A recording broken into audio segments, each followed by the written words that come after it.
I just don't know how you could be so stupid. I really don't. I know. I've been a fool. Crystal Smith? I mean, the woman is notorious. She is the most famous shag and tell merchant in the country. She buffs celebs and she goes to the papers.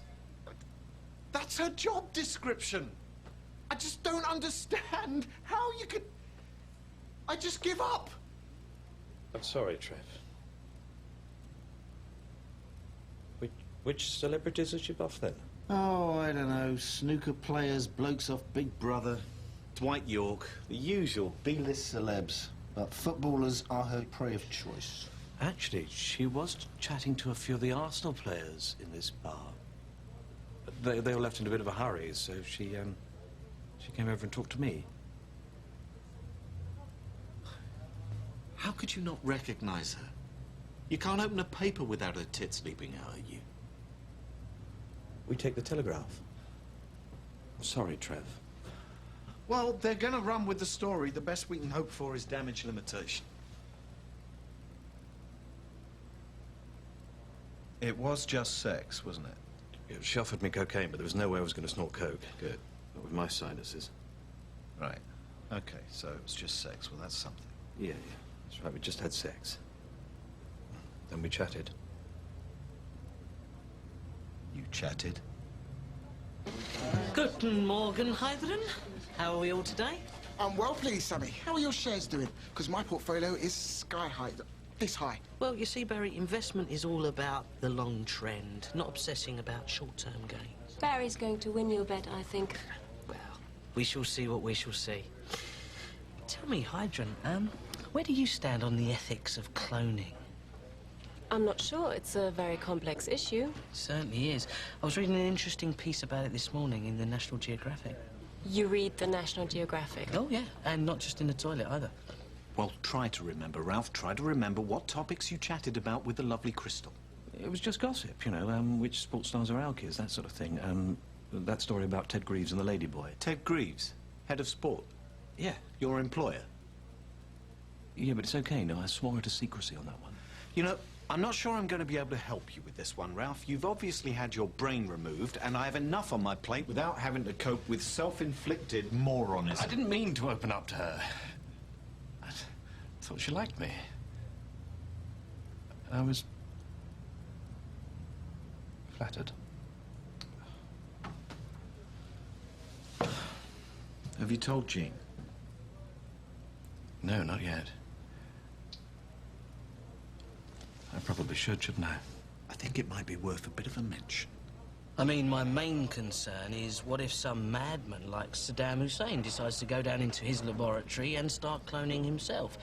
That's the nightmare scenario as I see it. Yes, although we must remember that whether the clone turns out to be as disturbed as the original might depend on environmental factors. True.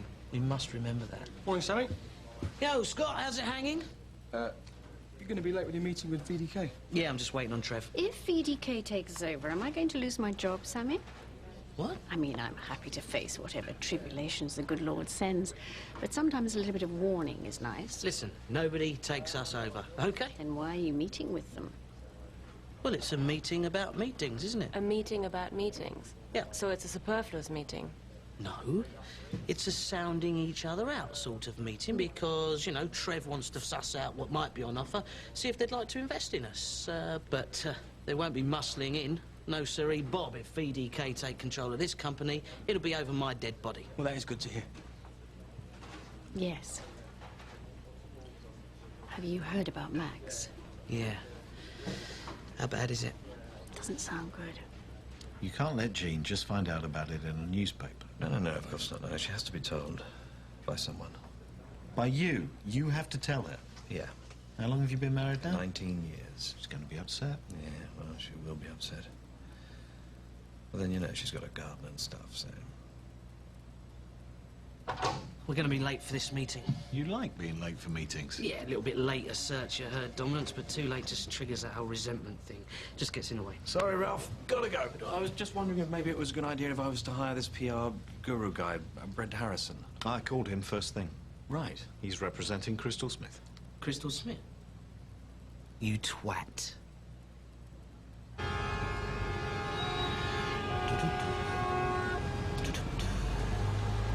Wonder what Crystal Smith puts on her passport. Where it says profession. Pubic relations consultant. Yeah. Well, sorry to hear about Max. Well, you know, pretty massive coronary, apparently. Not looking very hopeful, the doctors reckon. Doctors know nothing. My granddad had 4 coronaries. They were always saying it was curtains for him. But he lived well into his 80s, and in the end, it wasn't even his heart that killed him. No? No, it was a Welshman. Knife fight, Merthyr Tydfil. A bit of a temper, my granddad. And me dad. And me mum. This meeting, we're just going to listen to what they have to say, aren't we? Sure. It's just to feel them out. They're bringing their CEO to this one. Dutch, isn't he? Yeah, I've heard his style is quite direct. Look, I think it is time for us to take our fingers out of each other's fanny holes and start with the serious fucky, huh? If you turn down this offer, then I think you need to have your heads examined for some kind of mental illness, yeah? I think what Mr. van der Kolff is saying is that basically we see your company as a very exciting addition to our global community of companies. In the past year alone, we've acquired many dynamic operations like yours, and Atlas is proud... Whoa. Atlas? Oh, sorry. As of next week, Atlas is a new company name. We wanted something that gave more definition to our global character, so we're rebranding as Atlas, after the giant who held the globe on his shoulders. Yeah, this guy.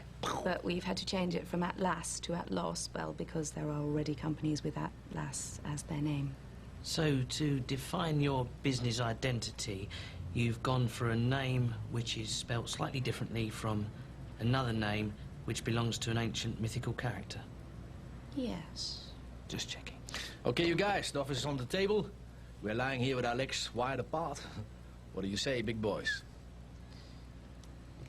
Well, obviously this is by no means the first approach we've had, and to be honest with you, your estimate of our company's value is, well, I think the word is risible. I think Hydron likes me. I think she likes me. Do you think she likes me?